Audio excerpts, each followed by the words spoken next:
So this is Madrid restaurant. This is the first in all of Bangkok, the first pizzeria. And sadly, it actually just closed a couple of months ago. Now, just further down here, this is Patpong Soi 1. Further down here, that white garage door there, that was the first ever 7-Eleven. Now in Thailand, there's over 11,000 7-Elevens. But the original one was just there. Now, a little bit further down here was Air France. That was one of the big businesses that first arrived. And then it was also where the CIA had their office here. So these streets here was kind of, with the bars and stuff like that, is where a lot of the CIA people used to meet and talk. And it was all during that time of the secret war in Laos as well. So this down here, this white building right there, that was where Air France was, but also was the home of the CIA before it was the CIA. And Air America also, that features quite prominently here in the history of Patpong. Now I'm kind of, I plan to learn a little bit more about this, and I need to go to the Patpong Museum to learn more and more about this. It all happened here in Patpong Road.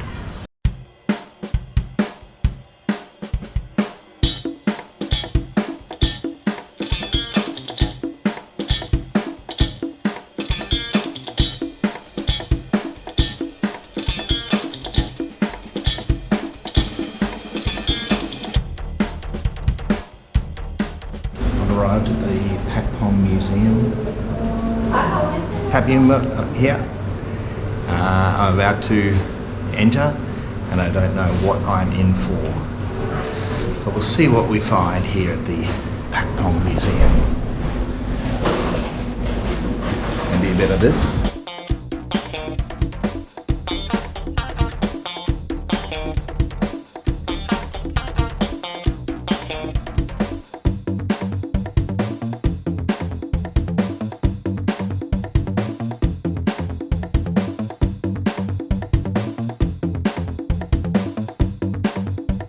So Patpong was famous for having ping pong shows, and in the Patpong Museum they have the silhouette of a lady shooting ping pongs from a ping pong shooting machine.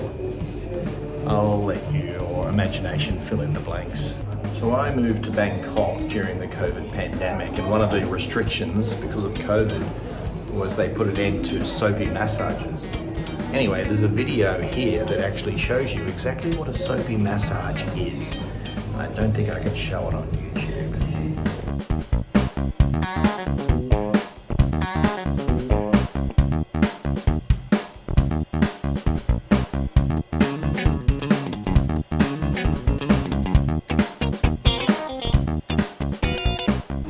So this is Charles Subaraj area here.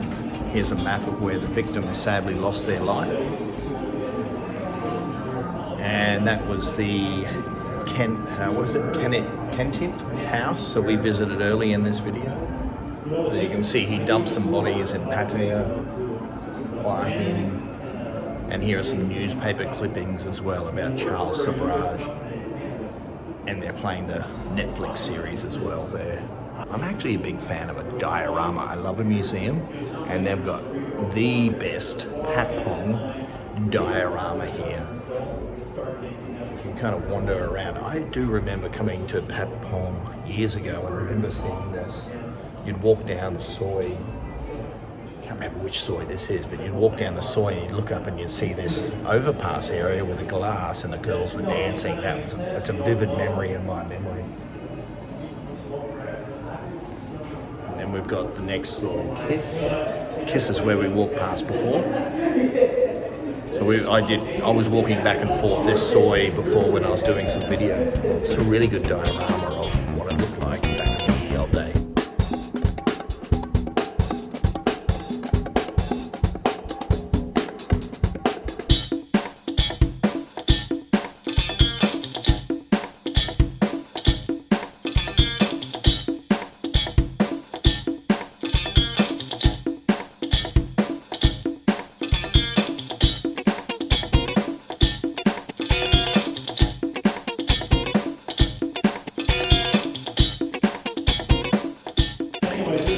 so this facade is still there in Patpong.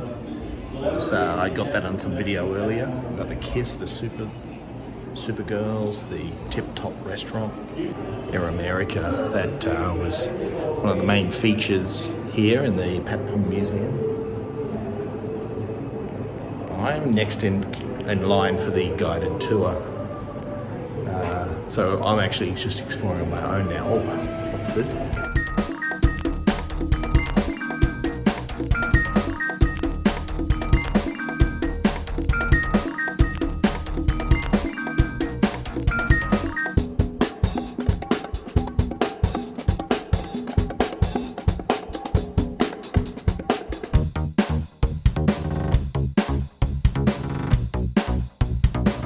So I'm here in the David Bowie section. He travelled to Patpong, and so there's a whole wall here focused on when he visited. It's actually quite a good museum. I would recommend it.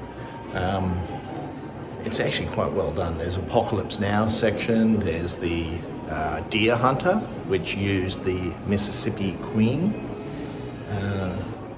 to find one of the ladies and shoot some of the scenes. Apocalypse Now is represented as well.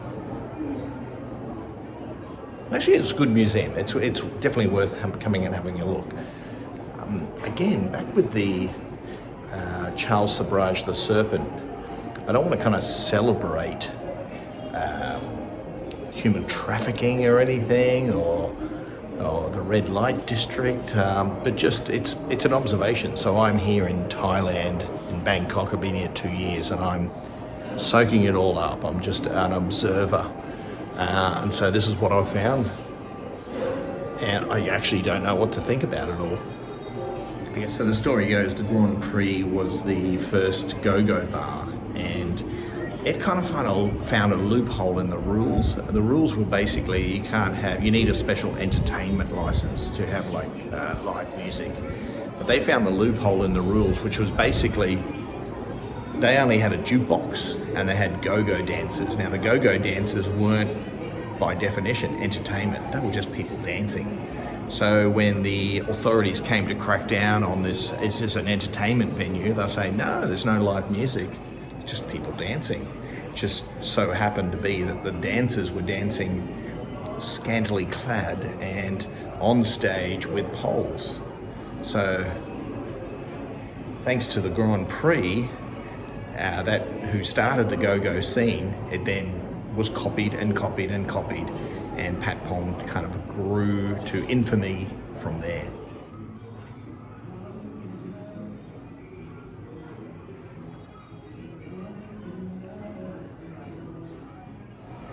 So here's a necklace of ears. Now this section here is all about Apocalypse Now, and Apocalypse Now was a movie that was based on the novel called Heart of Darkness. Now Poe, he was a ruthless character. Now there's nothing ever been established that Apocalypse Now and the ruthlessness of some characters there has any association with Poe, but they have an uncanny similarity. But these ears here, this was how ruthless this character Poe was. That he needed some evidence, wanted to collect some evidence of some of the criminals that have been murdered, that have been killed. So anyway, I'm not going to ruin the whole story for you, but it's disturbing. A good museum challenges one's mind. Now this section here, Apocalypse Now, talks a bit about this character called Poe, P-O-E. Now this section here is the most disturbing one for me. And it's going to it's challenging me actually. It's going to make me think for a while, and that's actually the purpose of a good museum. If you've ever been to a good war memorial or whatever it might be, it's not just a tourist experience. You walk out of there and you think a lot more. Now, this Patpong Museum is actually a very good museum for that sake, for that point. So the curator has done a good job. It's actually making me think a bit, and it's challenging me a fair bit. I'm thinking about prostitution. I'm thinking about the war. I'm thinking about some war criminals. Thinking about pornography. I'm thinking about corruption. I'm thinking about a lot of things, and that's the sign of a good museum. So if you're coming to the Patpong Museum, the one thing you must do is get the guided tour. Guided tour shares a lot of information, and again, there's some disturbing information about the secret war in Laos. Yeah, that one's Air America, the CIA involvement, and yes, this is a big penis behind me. So to conclude, the Patpong Museum is definitely worth a visit. Make sure you get the guided tour. It actually is really well. It's a very small space, but it's actually well curated. That you get some art, you get some information, you get a bit of history, and it's fascinating the history, which is basically how this place started with the Patpong Udon Patpong, starting with the